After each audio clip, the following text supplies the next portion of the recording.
Well, I look back in June now, and with me is Ron Berry, Managing Director of 3FM, all logoed up, of course, never goes anywhere unless he's in his red outfit, and a lovely tan. Is that a Manx tan? It's sort of partly a Manx tan, mostly a Manx. We are sweltering here in the studio, I'll tell you what.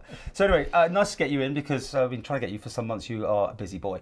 June is, I suppose, TT for you and that sort of thing for a lot of people, the excitement and the tragedy and just the craziness of TT. What did you think to it? I thought it was a great event this year. I mean, obviously marred by the death of Dan Mean, and I have to take my hat off to Dan's family, who really just were so good about the whole thing, and you know, his father coming out and saying, look, the show must go on. Well and truly in the spirit of motorcycle racing. But I think it was a brilliant event this year. I mean, obviously helped by the weather. I mean, the weather has been amazing. But in terms of numbers, we don't know what the final numbers were, but I think it was an excellent event. And of course, it was nice to see Greenlight back doing the coverage this year. Of course, front person Jodie Kidd, who I think did a... She's controversy. There's controversy on that one, isn't there, from the feedback? But no one likes change, do they? With nobody presenters? Likes change, and I think sort of Craig Doyle had become established as the anchor, as it were, and obviously over the years became very aware of what the TT and the spirit of the TT was all about. But it's good to have a local company, I get, and I totally agree with you on that sort of thing. It's nice to see Greenlight back. I think it's brilliant. I mean, Greenlight in the early days, you know, they really sort of put the TT on the map. We didn't have the technology that we have today when they were doing it, so it's great to see them back. In the VIP tent, they had live pictures coming back, and I think then the future that's going to be developed. It's all down to obviously a technology, but also what do you do if anything goes wrong, I suppose. Well, what's going to happen? You know, that's going to be the interesting one going forward in terms of what's going to happen, not necessarily with the television coverage, but what's going to happen with radio. That's quite an interesting one. Well, it's up for grabs, right? I mean, apparently technically. so, yeah. Are you interested, or was it too early to say?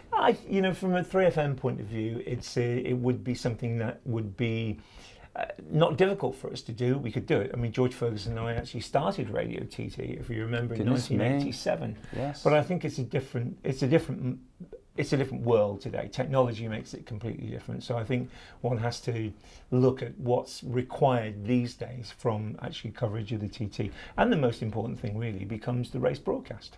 Well, all these little radios that are given out, are they on medium wave, 1368? They're all on AM. So that would be a thing. I mean, would you see a point that that Manx Radio could give you that? I mean, I know they give it to Radio Caroline once a month all the time, but that sort of thing. Would you see that you could actually hire it off them to do a broadcast? Or I'm not so sure the frequency belongs to Manx Radio as such. You know, it might. One would have to look into that. It may be Department of Home Affairs. Well, I mean, Radio Caroline use it from time to time now, don't they? And they have a link up, so it's been done. Other people have used it. I think it all depends what happens going forward. You or Energy, I suppose, or some other company could come in and actually bid for it, because it's going to be open to a tender process. As far as I know, I don't know exactly the details, and you know, one will never hear of what's going to happen until a little bit closer to the time. Okay, but we'll see what happens. What else has you think about this? Well, you know, June has been, again, you know, I'll refer to the weather. I mean, it has been absolutely stunning and continues to be so, you know, and for the next couple of weeks, I mean, Tynwald Day bodes well and the whole thing. So I think probably, I've seen, I don't know whether you've seen, people have been posting photographs of the Isle of Man in the 60s and 70s. I remember that from the 60s when I was a deck chair attendant. £1 for you, £1 for you, for them. I know the stories I've heard. I was very honest. Oh, yeah, right. But that was one of my summer jobs. You know, the one thing that I will say that actually, seeing all those people on Douglas Promenade, it actually drove it home to me.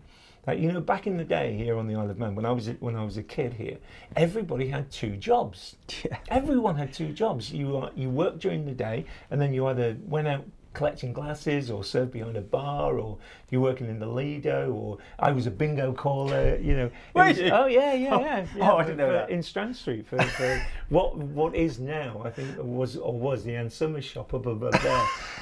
But interestingly, I did that for a couple of years. Before you become a titan of media. Yeah, so, you know, the summertime, what happens? Of course, big story being the steam packet sale. Oh yeah. I mean, that's going to rumble on. Well, it's gone through, of course, but any particular views on that? I think it could be a very positive thing for the island. I mean, Alf Cannon did come down to Chamber of Commerce and explain the deal.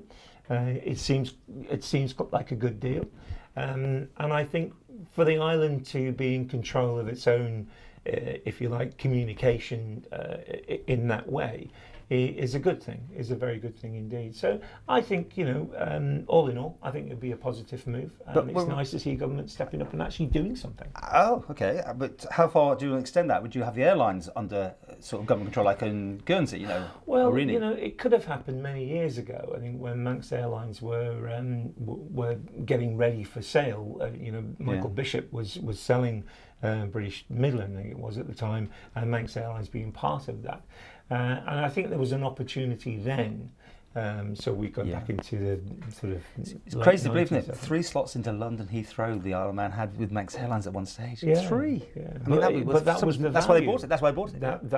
There was the value. And, you know? And now they're talking about a 5th runway, of course, in which is a third one. Sorry, a third runway. Sorry, in Heathrow, which is a very contentious subject at the moment. But I don't know. I mean, you know, is Heathrow as important for us as an island as it used to be? You know, the Gatwick, Manchester, Liverpool connections now are all very, very good indeed. And while I've got you here then, I mean, business-wise, is the Isle of Man in a good place? I mean, you hear people still saying we're in trouble and that sort of thing. You see it in the sense of advertising revenue. How's it looking? I think the island has got a lot of great opportunity, and I really do. I mean, you know as well as I do, because we get out there and we do stories on things that are happening on the island. And I think there's a lot of positivity. Interesting to see the statistics that have come out with regard to population growth. You know, if we don't do anything, things are going to decline. If we stay where we are, things are still going to decline. So we have to attract new people into the island to come and live here and work here and bring businesses here. So you've got to create those opportunities. You have to give people a good reason to come to a place like this. It's a beautiful island. You know, it has fantastic scenery, but you can't eat fresh air. You have to be able to generate business, and government has a duty to actually open the door and make things easy for people to move. It's a competitive world. And should we all have 2 jobs still? You know, those days are gone. I think those days are gone, and I don't think they would ever come back. I mean, it's a question of wages in those days. You know, you needed a second job to sort of have the little luxuries in life. Okay, well, before we finish, unless there's anything else you... No, I think, you know, going forward, I think the Communications Commission in July now, and you gave evidence back in June. I think it was a very hard. We talked about it on our interview, but you're saying you didn't have much faith that things would change. You've now seen all the evidence. Do you think there's light at the end of the tunnel for once and for all final picture of how public service broadcasting for the next whatever amount of years? Because obviously things change so fast now in the future. You give me that look that you just don't think it's well, going to happen. Look, I think the select committee that have been put together have been a very good select committee. I think chaired by Dr. Allinson, and I think I've never actually met Dr. Allinson before, but I've met him a couple of times since.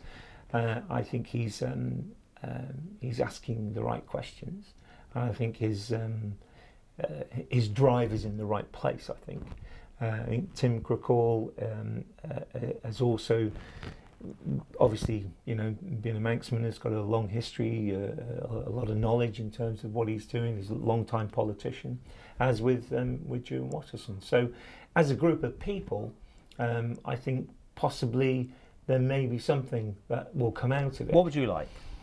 You want Manx Radio to lose its commercial side, I'm guessing, because then you pick it up with energy, right? Not necessarily. I mean, you'd love it if it happened. Well, no, it's not necessarily true, you know, because you've got to, when you look at radar, this is the system for counting numbers, and this is the only. It's a flawed system, but it's the only one that we've got. And you look at the audience that Manx Radio has, and the predominance of Manx Radio's audience is over 55. And when you look at 3FM's figures, then there is a predominance of 25 plus, up to 55. That doesn't mean to say that, you know, past 55 you don't listen. You're playing to about a 33-year-old woman or something. Everyone has that target. 35-year-old. 35, yeah. You know, 35-year-old target market. Now those two stations together, and we can't sadly can't count energy in there because energy don't subscribe to Although you can radar. probably work it out. So you could work it out. But I think, you see, from a public service point of view, one has to say, if you are getting a message out there, then that message has to go out on a variety of channels, and it has to go out to all of the population. Now, in order to do that, you cannot be all things to all people through one vehicle. So the landscape has changed. You know, social media is now plays a big part in what we do. And there are people operating like you, like us, in that space as private sector companies. So is it right for government to then turn around and say, well, we should be supporting the development of that? Would you like a chunk of the public service money? I mean, I certainly think that's an interesting thought, that people could share the pot. Absolutely. I think provide services. Yeah. And I think that is a fair way of doing things. I mean, from the point of view of actually a radio station and talking about advertising, I would like Manx Radio to wake up and understand that by selling their advertising as cheap as they do, they're actually devaluing their own product. You did come out with quite a big thing there with that numbers thing, but they said, of course, it was just like a sale or something, the end of season sale. All you've got to do is listen to the product. If you listen to the product, you listen to the amount of advertising that is on there, so you kind of work it out for yourself. You know, is it expensive or not? Are you going for the top job? I mean, Mr. Hughes? I might do. Is it? I might do. Quite a big chunky money, isn't it? I might go for it. It might, really seriously. Seriously, I might. Would you have to give up 3FM to do that? I don't know. I think there's probably a deal to be done somewhere down the line. But yes. So they're holding off at the minute now until they get a final resolve. They don't want to actually advertise that job. But he's going. Yeah, I'd probably apply, and my take on it would be, you know, maybe I should apply as well. Yeah, but I don't think I've got any chance at all ever working at Manx Radio again. Yeah, but I certainly wouldn't be wanting Anthony Pugh's salary. That's for sure. I've interviewed everyone except the BBC. I missed the BBC when they came over because of the planes and everything. And I tried to get them to a Skype, and they didn't seem very interested. But that's in itself such a thing. To compare us with Chester and not Jersey or Guernsey was quite incredible. I think the point they were making was, when you look at the population of the Isle of Man and you look at population size, it's comparable with, how can I put it? If you looked at a population size like ours in any part of the UK, then the Chester BBC would not give the kind of coverage that they give to the Isle of Man. But because they got Jersey and Guernsey, it's surely... Yeah, but you see, it's the Isle of Man, they kind of got themselves into this position. So you don't want the BBC in here then? That's interesting. Well, look, the BBC wouldn't come in here. No, but you wouldn't like that option if they suddenly said, right... I doubt very much whether they would. Oh, okay. But, you know, if they did, fine, but I don't think they would. Okay. I'm not so sure that it's on their radar. Fine. You see, I could talk about this all day. Hope everyone's interested, and we will follow the broadcasting. It should go before Tynwald in July. It's a couple of weeks' time. Mr. Allison is one for keeping his time sheets exactly on the things, so we'll see, and we'll follow the final conclusions. Ron, thank you very much for coming in. Always good to see you. We go back a long way, long way. Maybe I need a job at 3FM now. Can I go for a job? I must apply. Thank you. Anyway, see you soon. Take care. Thanks, Paul.